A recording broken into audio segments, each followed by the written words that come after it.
everyone, this is Sandra and welcome to part 4 of my Bofuri Maple cosplay. In this video, I'll be covering the Hydroblade, the Giant Shield, and Maple's pet companion Syrup.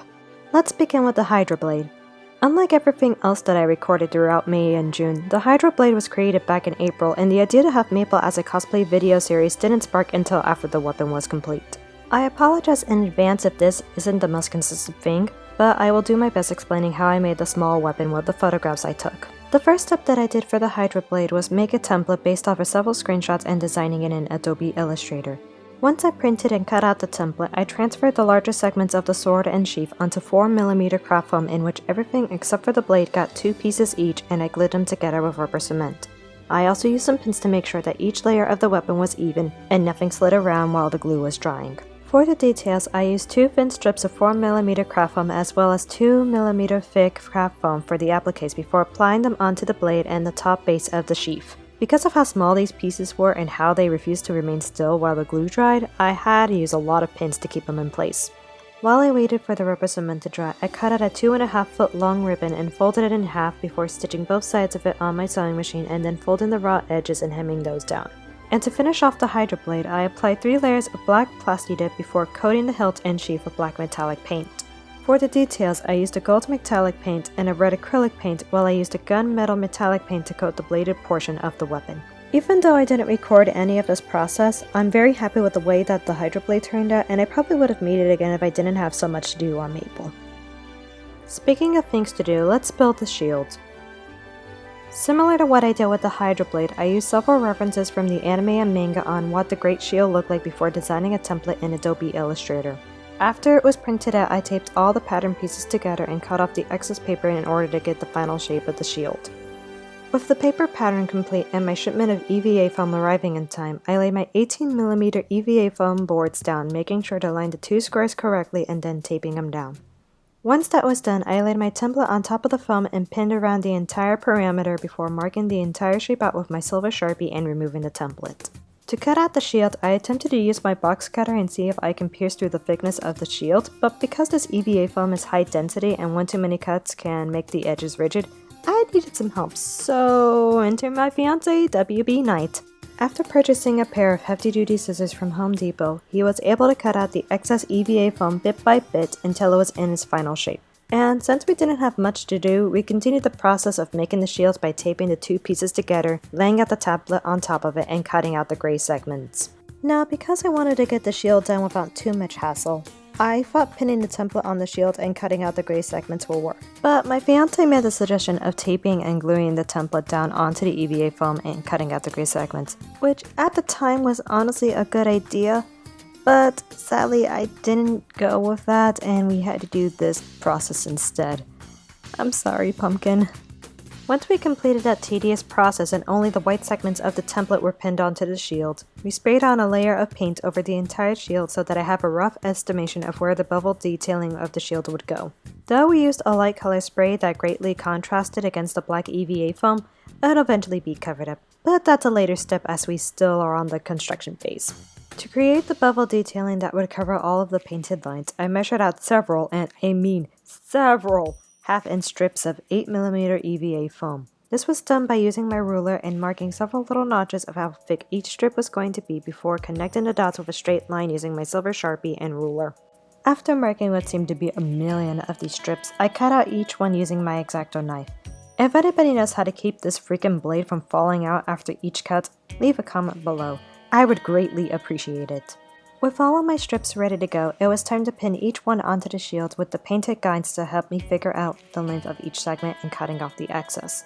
In total, there was roughly about over 300 inches of the trim that covered the shield, and guess what I had to do next? That's right, ladies and gentlemen, it was time to bring back the Dremel tool and bevel all of these lovely trims. By the time I was done dremeling all these pieces and needed to charge the battery after abusing it for... Actually, I have no idea how long it took me to do this. This was how my hand turned out. Yeah, dremeling is messy. Very, very messy. Once my hands were free of EVA debris, I pinned all of the bevel strips back onto the shield and one at a time began gluing them down with rubber cement. It took a long time to complete this portion, so while I waited for the glue to dry, I needed to make the 3D diamond that would go right in the center of the shield. To make the 3D diamond, I used a triangle paper pattern and marked the template 4 times onto 4mm EVA foam before cutting the shapes out with a pair of scissors and beveling the edges with my Dremel tool. After all of the edges were beveled, I brushed on the rubber cement and waited a few minutes before attaching the pieces together.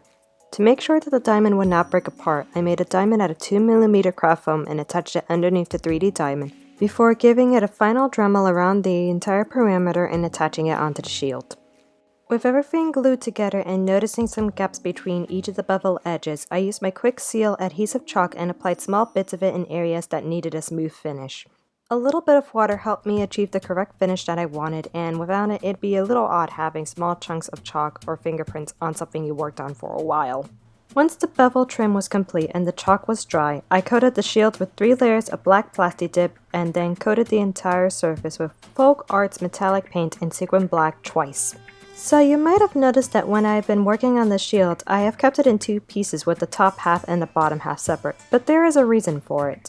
Since I enjoy cosplaying and my dream goal is to visit a convention out of state, once this whole thing that should not be named passes, I wanted to make my prop travel friendly. Even though it still isn't the most travel friendly prop that I have made, it'd be easier to move 2 pieces that are a little under 2 feet long around versus an entire piece that is close to 4 feet in height. I'll show how I attach the 2 pieces on later, but let's get back to painting. Using a combination of Americana's acrylic paint in alizarin crimson and Apple Barrel's acrylic paint in flag red, I painted 3 coats onto the bevel trims, being careful not to paint the black segments and making sure that each layer is dry before adding more paint onto it.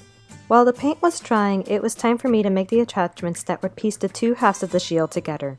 Using 8mm EVA foam, I cut out 3 rectangular pieces that measured 2.5 by 5 inches before marking them equidistant on the shield and attaching industry-strength Velcro on both the back of the shield and the attached pieces. I also added 3 straps on the top half of the shield that will act as the carrying method, but I didn't record the finishing touches there. Speaking of finishing touches, let's get to the final part of Maple's cosplay: syrup! To ensure that the turtle will look the way that I wanted it to, I made a mock pattern on Adobe Illustrator and cut off the excess paper before selecting some blue fabric.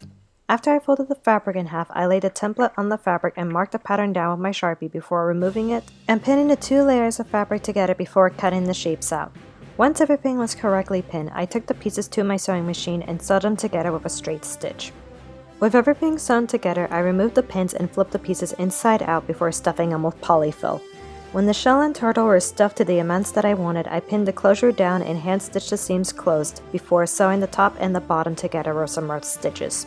It was a good thing that I made a mock turtle because the head and legs were a little too small and the undershell was too big compared to the rest of Syrup's body. So with that in mind, I revisited my template to fix those problems before I printed the pattern out and cut off the excess paper. The fabrics that I used for the final rendition of my turtle plushie were fleece in light green, dark green, white, and pale yellow. Starting with the underbelly, I used the pale yellow fleece folded in half and laid the underbelly template down before marking around it with a 1/2 inch seam allowance.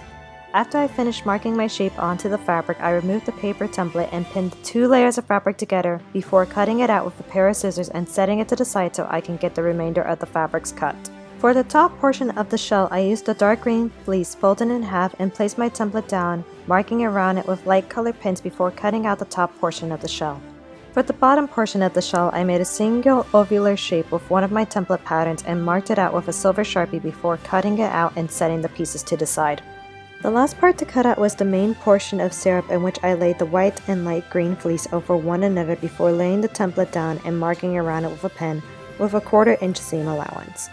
Once I pinned the 2 layers of fabric together, I cut out the shape and then took all of the cutout pieces to the sewing machine. For the entire turtle, I used a zigzag stitch to make sure that the fleece didn't fray, followed by a straight stitch to have a nice finish when I flipped the fabric inside out. With everything sewn together, I wanted to make the underbelly of syrup firmer. To do that, I cut an ovular shape from 2mm craft foam and stuffed it into the pale yellow fleece pocket after flipping it inside out. After that was pinned and set to the side, I removed the pins off of the turtle's body before flipping it inside out and stuffing it with polyfill before closing the small opening with a whip stitch. I also used the same sewing method to piece together the top shell and underbelly to the main body of Syrup. And this was how the final version of Syrup turned out.